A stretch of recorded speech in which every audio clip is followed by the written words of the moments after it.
Hi hello family, ಎಲ್ಲರಿಗೂ ಅಮ್ಮಾಸ್ ಕೈರುಚಿ ಚಾನಲ್ಗೆ ಸ್ವಾಗತ. ಈಗ ಧನುರ್ಮಾಸ ಸ್ಟಾರ್ಟ್ ಆಗಿದೆ.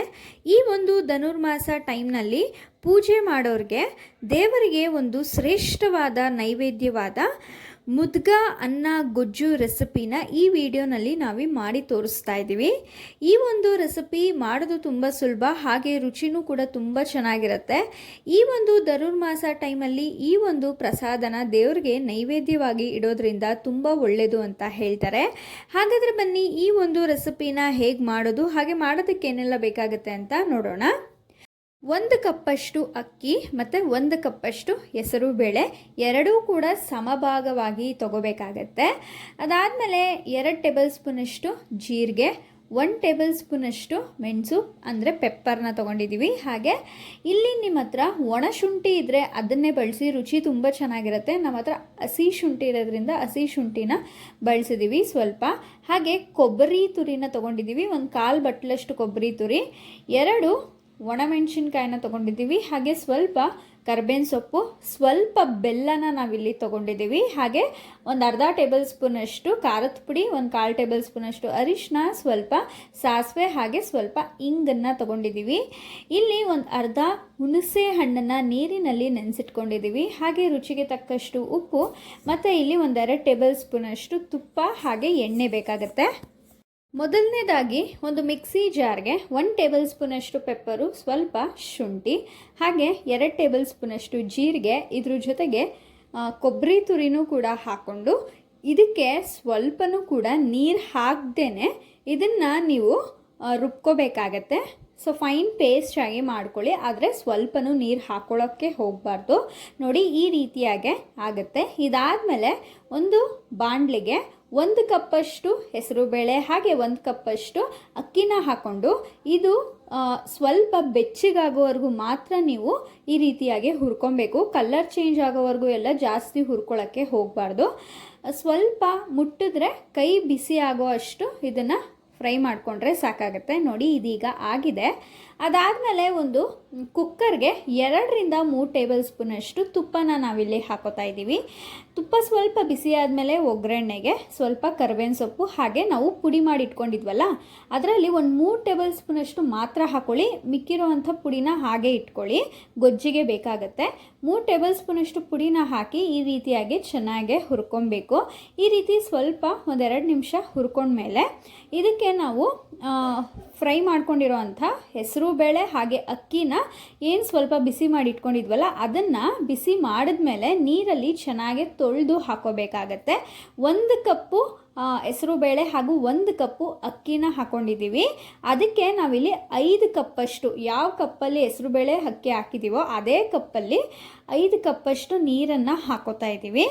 ಈಗ ಇದಕ್ಕೆ ಸ್ವಲ್ಪ ರುಚಿಗೆ ತಕ್ಕಷ್ಟು ಉಪ್ಪನ್ನು ಕೂಡ ಹಾಕ್ಕೊಂಡು ಈ ರೀತಿ ಚೆನ್ನಾಗಿ ಮಿಕ್ಸ್ ಮಾಡ್ಕೋತಾ ಇದ್ದೀವಿ. ಉಪ್ಪು ಬಂದು ನಿಮ್ಮ ರುಚಿಗೆ ಅನುಸಾರವಾಗಿ ನೀವು ಹಾಕ್ಕೊಳ್ಳಿ. ಅದಾದಮೇಲೆ ನೋಡಿ ಈ ರೀತಿಯಾಗಿ ಇದು ಚೆನ್ನಾಗಿ ಕುದಿ ಬರಬೇಕು. ಇದು ಚೆನ್ನಾಗಿ ಕುದಿ ಬರಬೇಕಾದ್ರೆ ಸೌಟ್ನಲ್ಲಿ ಒಂದು ಸಲ ಕ್ಲೀನಾಗೆ ತಿರುಗಿಸ್ಬಿಟ್ಟು ನಾವಿಲ್ಲಿ ಕುಕ್ಕರ್ನ ಕ್ಲೋಸ್ ಮಾಡ್ತಾ ಇದ್ದೀವಿ. ಕುಕ್ಕರ್ ಕ್ಲೋಸ್ ಮಾಡಿ 2 ವಿಷಿಲ್ಲು ನಾವು ಕೂಗಿಸ್ಕೋಬೇಕಾಗತ್ತೆ.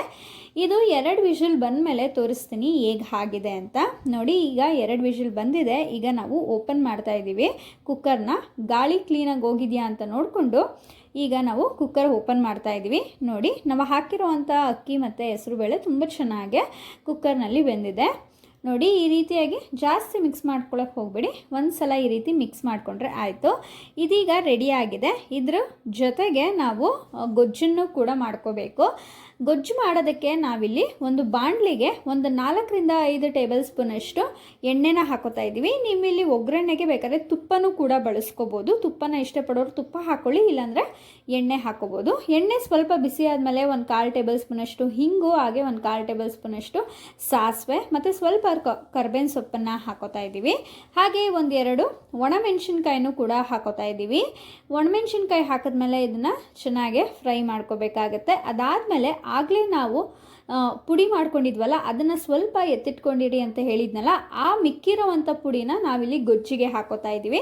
ನೋಡಿ ಈ ರೀತಿ ಪುಡಿನ ಹಾಕಿ ಚೆನ್ನಾಗಿ ಮಿಕ್ಸ್ ಮಾಡ್ಕೊಂಡ್ಮೇಲೆ ಆಗಲೇ ನೀವು ನೆನೆಸಿಟ್ಕೊಂಡಿರುವಂಥ ಹುಣಸೆ ಹಣ್ಣನ್ನು ನೀರಲ್ಲಿ ಚೆನ್ನಾಗಿ ಕಿವುಚ್ಬಿಟ್ಟು ಹುಣಸೆ ಹಣ್ಣಿನ ರಸನ ಹಾಕೋಬೇಕಾಗತ್ತೆ. ಇದ್ರ ಜೊತೆಗೆ ಒಂದು ಸ್ವಲ್ಪ ನೀರನ್ನು ಹಾಕೊಳ್ಳಿ. ಒಂದು ಅರ್ಧ ಲೋಟದಷ್ಟು ನೀರನ್ನು ಹಾಕ್ಕೊಂಡು ಇದಕ್ಕೆ 1 ಟೇಬಲ್ ಸ್ಪೂನಷ್ಟು ಅಥವಾ ಅರ್ಧ ಟೇಬಲ್ ಸ್ಪೂನಷ್ಟು ಖಾರದ ಪುಡಿ, 1/4 ಟೇಬಲ್ ಸ್ಪೂನಷ್ಟು ಅರಿಶಿನ ಮತ್ತು ರುಚಿಗೆ ತಕ್ಕಷ್ಟು ಉಪ್ಪನ್ನು ಹಾಕ್ಕೊಂಡು ಚೆನ್ನಾಗಿ ಮಿಕ್ಸ್ ಮಾಡಿಕೊಂಡು ಇದು ಚೆನ್ನಾಗಿ ಕುದಿ ಬರೋ ತನಕನೂ ಬಿಡಬೇಕಾಗತ್ತೆ. ಇದು ಚೆನ್ನಾಗಿ ಕುದಿ ಬರಬೇಕಾದ್ರೆ ನೋಡಿ, ಈ ರೀತಿ ಚೆನ್ನಾಗಿ ಕುದಿ ಬರಬೇಕಾದ್ರೆ ಇಲ್ಲಿ ಸ್ವಲ್ಪ ಬೆಲ್ಲನ ಹಾಕೋತಾ ಇದ್ದೀವಿ. ನೋಡಿ, ಬೆಲ್ಲನ ಹಾಕೊಂಡ್ಮೇಲೆ ಅದು ಸ್ವಲ್ಪ ಕರಗೋವರೆಗೂ ಸ್ವಲ್ಪ ಕುದಿಸ್ಕೊಂಡು ಸ್ಟವ್ ಆಫ್ ಮಾಡಿಕೊಂಡ್ರೆ ಆಯಿತು.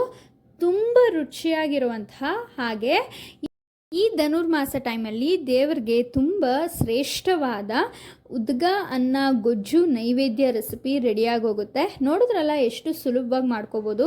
ಹಾಗೆ ಈ ಒಂದು ಧನುರ್ಮಾಸ ಟೈಮಲ್ಲಿ ಪೂಜೆ ಮಾಡೋರು ಖಂಡಿತವಾಗ್ಲೂ ಈ ಒಂದು ನೈವೇದ್ಯ ರೆಸಿಪಿನ ಮಾಡಿ ದೇವರಿಗೆ ಇಟ್ಟು ಪೂಜೆ ಮಾಡಿ ತುಂಬ ಒಳ್ಳೆಯದಾಗುತ್ತೆ ಅಂತ ಹೇಳ್ತೀನಿ. ಹಾಗೆ ಈ ಒಂದು ರೆಸಿಪಿ ದೇವರಿಗೆ ನೈವೇದ್ಯವಾಗಿ ಮಾತ್ರ ಅಲ್ಲ, ನೀವು ಬ್ರೇಕ್ಫಾಸ್ಟ್ ಟೈಮಲ್ಲೂ ಕೂಡ ಆರಾಮಾಗೆ ಮಾಡ್ಕೋಬೋದು. ಮಾಡ್ಕೊಳ್ಳೋದು ತುಂಬ ಸುಲಭ. ರುಚಿ ವಿಚಾರಕ್ಕೆ ಬಂದರೆ ಅಂತೂ ತುಂಬ ಡಿಫ್ರೆಂಟ್ ಆಗಿರುತ್ತೆ.